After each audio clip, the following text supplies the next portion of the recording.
Hey everybody, I'm Joe. And I'm Melissa. And together we're J&M Photo Video. We want to welcome you to Blue Hour. In our first episode It's of 2024. It's not. Well, Okay, did you I update didn't this fix thing? that. Okay, I thought I did. I didn't. Jesus, the editing these days. I know.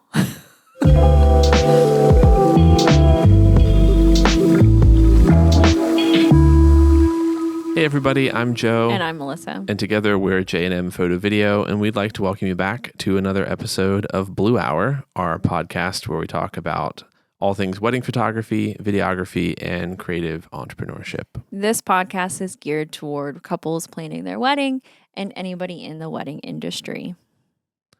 So I've got a bit of a fun one here today. I have a list that we found on social media that you have seen the link. Yeah, I've seen the link, but I haven't clicked on it. But I haven't read the list. It is the knot.com. Wedding photography trends you shouldn't miss out on in 2024. Okay. So we're going to go down the list. I'm going to tell you the trend, and we're going to get your reaction and have a little commentary. Okay. And we're going to try to keep this one short. Yeah. So I'm just going to straight up react. There are 7 items. Okay. Okay.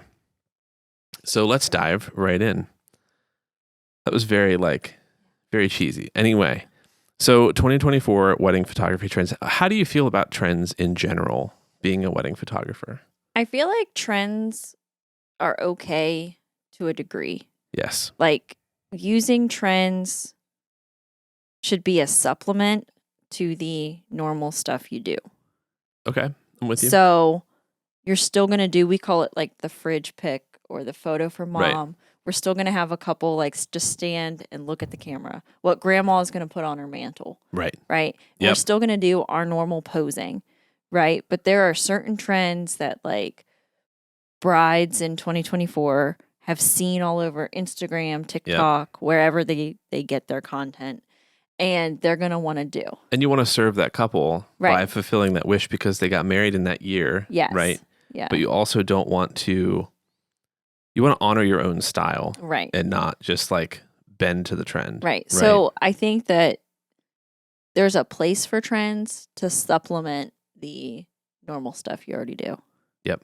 I completely agree. And they're extra things. Right. You do them in addition to. Right. Not.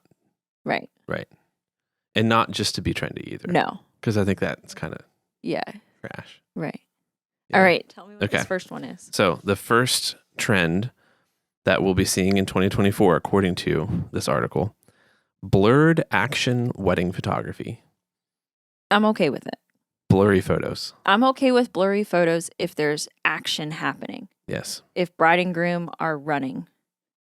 If bride and groom are standing still, and we've done this shot before, and your wedding party is walking on either side, and you're getting the wedding party blurred, but the bride and groom is perfectly still. Right. If there's movement happening, I'm okay with blurry, but blurry just to be blurry, no. Yeah, I agree. I have to have some kind of motion in it for it to feel right at all. I see why it's a trend. I see why, I guess, people would want that. Because it's fun and imperfect and... Yeah. It's the abstractness of it. But I don't know. There are other things you can do to be abstract, though, I feel like. But as photographers, we strive to nail focus. We strive to have, crispy, clean images. Right. And so to be blurry, just to be blurry is, not cool. It's not fun either. No. So, but we will do it. Yeah. If it's something that you want. If it's something that you want. Like I said, and serving couples. Yeah. Yeah. Right. I think if there's motion, it's fine. I'm okay with it. Number 2. Okay. And I guess I could just kind of scroll to where they're all listed here. Yeah, that'd be good. Number 2, disposable cameras. And they got into, because I skimmed this earlier, they talked about putting disposable film cameras out for your guests. Okay. And I will add to this the QR code that you scan to add your cell phone pics to I'll add that in myself. Okay. I'm okay with disposable cameras because that's going to offer a unique perspective to the couple. Mm-hmm. However, the cost it's going to be to develop I was just about the disposable to say, cameras, let's say you have 10 tables and you have 10 disposable cameras, at minimum. Okay. Like, what is the cost to develop those 10 disposable cameras? Last year I was looking, I think, like $12 a roll. Like to buy the film or to develop the film? Well, no. Well, actually, disposable cameras are crazy expensive. Yeah, they're right like now $14 a pop, if not more. Right. So there's your film covered, right? Okay. But you're Do I going to need pay a calculator for this? if you need to. Yeah, sure, I need a go calculator. I can't math that hard. For it. So the camera itself, let's call it $14. Sure. Okay. So 10 Times tables. 10. Let's you're at 140. minimum of 10. 140. Yeah. So then you have probably, let's just make it a round number and say 14 in developing each roll. Another $14 per thing. So we're at $280. Yep. And then you're going to have to ship them. Right. You're probably going to have $20 in shipping for that many cameras and the size of the package and everything. So you're at like $300 for that. So I don't know. That isn't as expensive as I thought it was going to be, but it's still not cheap for the quality of images you're going to get. Sure, because not everybody's going to shoot. You could have 36 drunk Uncle Steve in the corner with a camera, like trying to take selfies, and he's getting the wall half the time. Like, you know what I mean? Like, I'm just making that up. Like, but you know, like the quality of image you're going to get with the disposable camera. The finger over the frame. Oh yeah, finger over like the viewfinder. Yeah. Like. But I mean, there's something to be said for like the perfect imperfect of that. Oh yeah. Right. Like. Right. Yeah. I don't know. Or like, let's say you have kids at your wedding, and the disposable cameras just get in the hands of like 10-year-olds. Yeah, that can be cool. Okay, but like, what are they taking photos of? The dirt? Who knows? Yeah. You know what I mean? Like, I mean, yeah. I don't know. I can only imagine our daughter with. I know she's not 10, she's 4, but like, if you give her, like, you've taken photo walks with her. She's actually a pretty good photographer. Okay, but still, like, you took. I'm biased because I'm her dad, but. Yeah, but you've taken her on a photo walk before with a little digital, like, point and shoot camera, and half of her photos were pictures of rocks. Indeed. But like, let's say it's your wedding and you like some 4 or 5-year-old gets a hold of one of your like disposable cameras and it's like half the roll is pictures of rocks. That's something to be considered. You know? The same could be said for like the Instax and everything, but at least in that case, you'd hope that some adult is like auditing those photos as they come out. Who knows? I think the Instax things are cool. Those are like $1 a frame. They are. Which isn't awful. Right. And you also have the cost of the camera itself. Sure. So like the Instax Mini that we have, I think is about like $70-$80. Yep. And we've taken that to weddings before and kind of like snapped pictures throughout the day and like I love taking that to weddings. I do too. We need to take it to more weddings this year, and we'll lay them on like the head table. As just like little extra like keepsake mementos for that day. But the packs of film for those, you only get 10 frames. But you can buy on like Amazon or from Target like a value pack. Yeah. Like I saw one from Target not too long ago where I think you got like 60 frames and it was like $40 or something. I don't remember the numbers exactly, but I like the QR code thing. Yeah, I've seen that at a couple weddings, so I figured I'd throw that in. You want to touch on that real quick?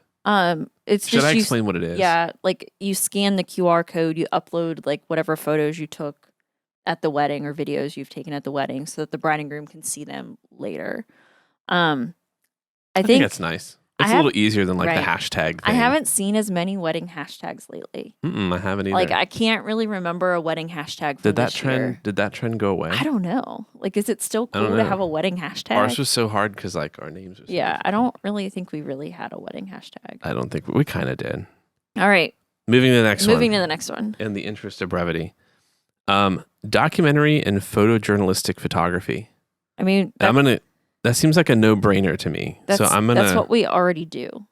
We already do that, yes. But I'm going to see what they have to say. We do have moments though that we pose the people.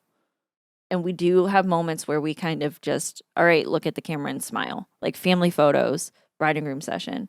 But like, what are they saying is documentary and journalistic? So they're saying the reasoning behind it is essentially, and I'm paraphrasing because I don't want to just copy the article straight up here. They're essentially saying that people are interested in that documentary style of photography to not like make their wedding look more than it is. Like there's a trend toward reality, which is good. I feel like we document weddings to look the way they look. Like it's the reality of the wedding. Right, but not that's definitely our style, but there are others who overpose and overcalculate and over and everything. we're not necessarily bringing big lights and no, lighting not things. Unless we really have to. No. We can for video. We know how, but we don't. For photo, we try not to do that. We're not doing a ton of that. So. Yeah. So here's the next one. Okay. The next one is drone photography. Okay. And the image that they have in the article, I will say, is pretty cool. Okay. And this is something I would love to do. Yes. But with the caveat. We need a better drone. No, with the caveat of you have to be careful flying a drone anywhere near that many people. And you have to be licensed. You need to be licensed. You need to. So I'm really interested to see like where that goes. Right. You can do some really cool stuff with drones. Oh, absolutely. Yeah. I feel like that's one of the questions anytime and I know this is a photo list, but anytime someone is booking us for video, that's one of their questions. Like, do you have a drone? Oh, you're going to fly a drone on my wedding day? Fly a drone? I'm like, well, I'm not, but Joe is. Like, yes, I love flying the drone, unless the president's in town. Yeah. So there are definitely stipulations as to whether or not a drone can be flown. Yep. Weather is a big one. And then we are in the DMV area, so close to DC. And if the president is anywhere close to where the venue is, we can't fly. We've done weddings on the like coastal Maryland area. Yeah. And if the president's in Delaware, that's a no-go. Yep. We've done weddings in Western Maryland where we're near Camp David. Yeah. And that can be a no-go. Yeah. So the drone, we try to do it as much as we can. Yeah. But every wedding you did a video for this year, you flew. Yes. Yeah, we did get lucky in that regard. But I would love to start using it for photo. I think that's a cool, different perspective you can offer your couples. I do too. So that's kind of a cool one. Yeah. I'm okay with that one. I'm okay with drone photography. Because there are definitely some cool things you can do with it, but like you said, the safety of the guest is important. Yeah. And I also think the timeline on that is important because it does take a few minutes to get the drone out, to get it up in the air, to line up the shot perfectly. If you're a couple that doesn't want to spend a lot of time on your photos, drone photos isn't necessarily the way to go. Right. I do like the example that they have in here where like, and you can't see this, but there's a couple walking up to their ceremony in this big open space outside. Right. And it looks like it's completely safe because you're able to fly the drone behind all the people. Here's my thing though. Okay, your music would have to be loud enough that you wouldn't hear the buzz of the drone. I don't know. I would be, as a guest, distracted by the buzz of the drone. Yeah. Would you? Yeah, I would be. You'd be looking for it. Yeah, I know. I would be looking for it. If you were a guest, like, where's the drone? Yeah, you're like, what is that? Yeah. Which airframe does that look like? All right. What are we on, number 4? No, this is number 5. Ooh, we're cruising along. 5 of 7. We are cruising right along. Okay. Here's another one that I actually really love that I'm totally okay with. If done correctly. Can you guess what it is? I have no idea. Film photography. Oh, yeah. That's actually something we offer. Yep. We offer film photography to be added onto wedding day packages. And we use a camera from the 1990s. So it's newer than us, but yes, just by a little bit. But it's one of the earlier serial number ones, I believe, so which is pretty cool. We're talking like 94, 95. 94, 95, yeah. Yeah. So, but it has autofocus and it takes all of our professional lenses and it's just a really cool thing to add to wedding day. So we can take a lens from our kit that we'd put on our normal cameras and stick it on this camera, which is really cool. Yeah, and I have some pretty strong opinions on film. I think it's really cool when done correctly. I think that the colors and the way that it looks, like it's really hard to replicate that in digital. And we use kind of film-based tones in our editing. I was literally about to say that. So we are kind of close to that. There are people that really go super hard on matching film, and they'll shoot the film and match them in post. Right. Which is not really our vibe. But I do love a good roll of film on wedding day. I do too. So, and I like the images that we get from that.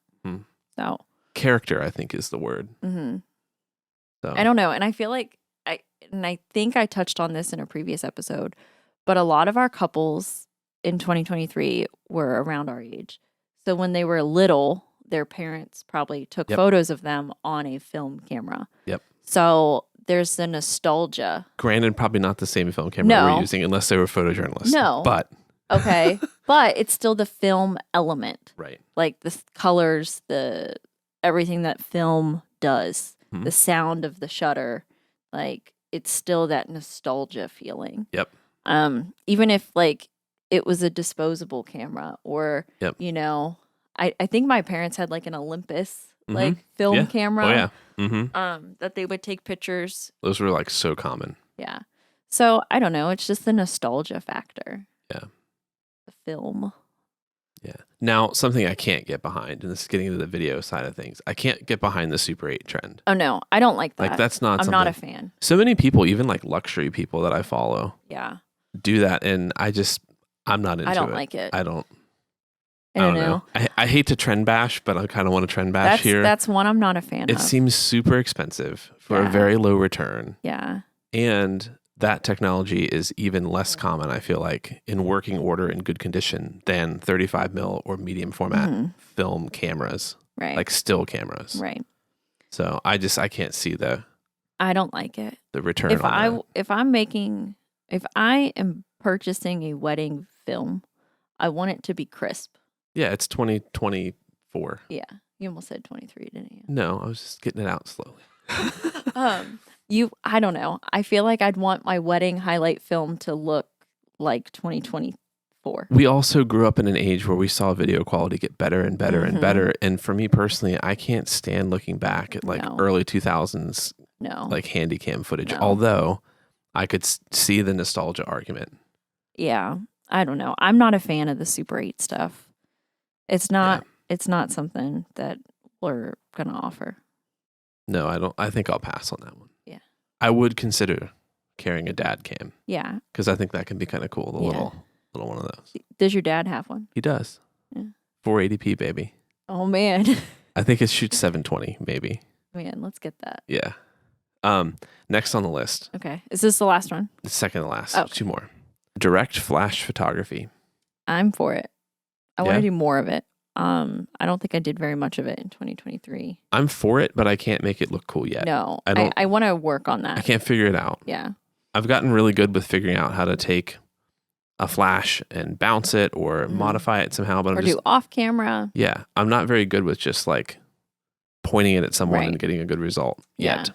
I feel like in knowing what we have booked for this year too, I think there's some venues that the direct flash might really work well with. Agreed. Yep.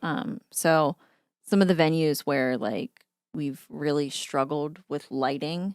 Yeah. That we are returning to again this year, which we're excited for. Yeah. Because it kind of helps us to be thinking more out of the box and getting those images lit. I think that's kind of something that all these trends are really good for if you're a photographer, is like getting you to step outside the box. Yeah. And continue pushing to try to figure different things out. Right. I think that's why photographers like fall into these trends so much. Right.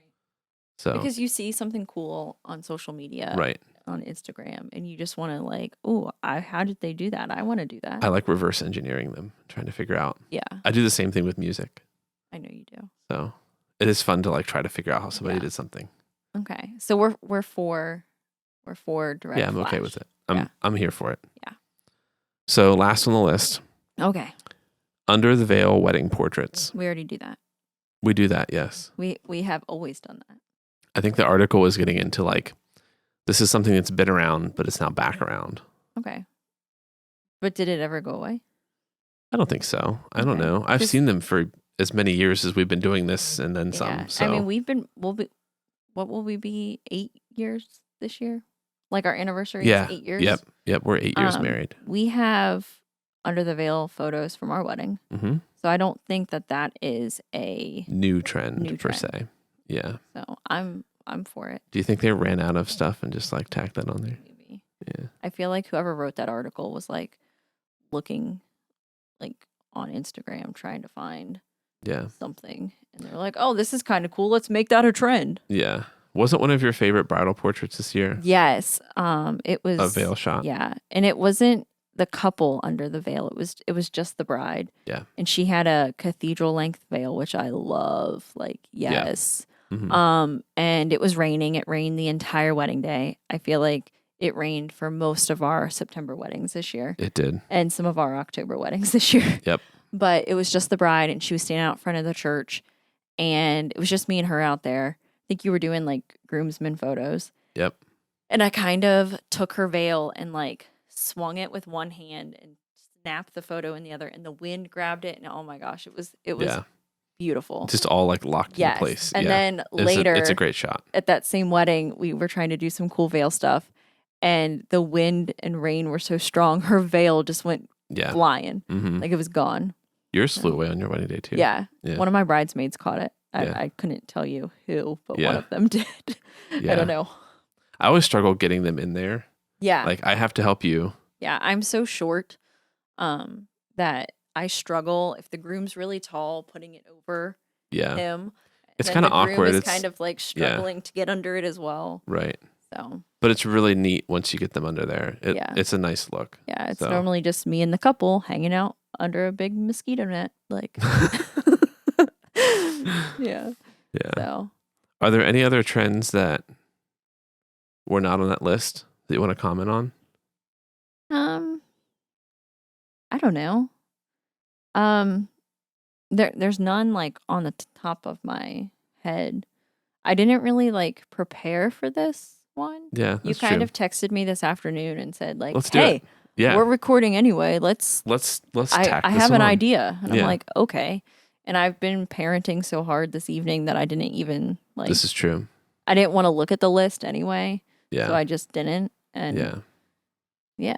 Right on. I'm okay with like all of these. I'm surprised. I thought we'd have more. I thought I'd have some hot takes, and I thought there would be more opinion here, but yeah, I do like most of them. Yeah.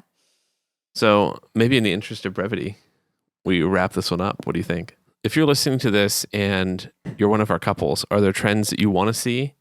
Are there trends that you don't want to see? Feel free to. If you see something and you like it, I mean, DM us. Drop us a note. Leave us a comment. Yeah. That kind of leads us into where can they find us? Hey, they can find us at jnmphotovideo.com, as well as JNM Photo Video on Instagram, Facebook. And our podcast is listed under Blue Hour with JNM on all the major podcasting platforms. Yeah, as well as YouTube. So like, comment, subscribe, share, whatever you feel inclined to do. Yeah. And we'll see you on the next one. Bye. Bye.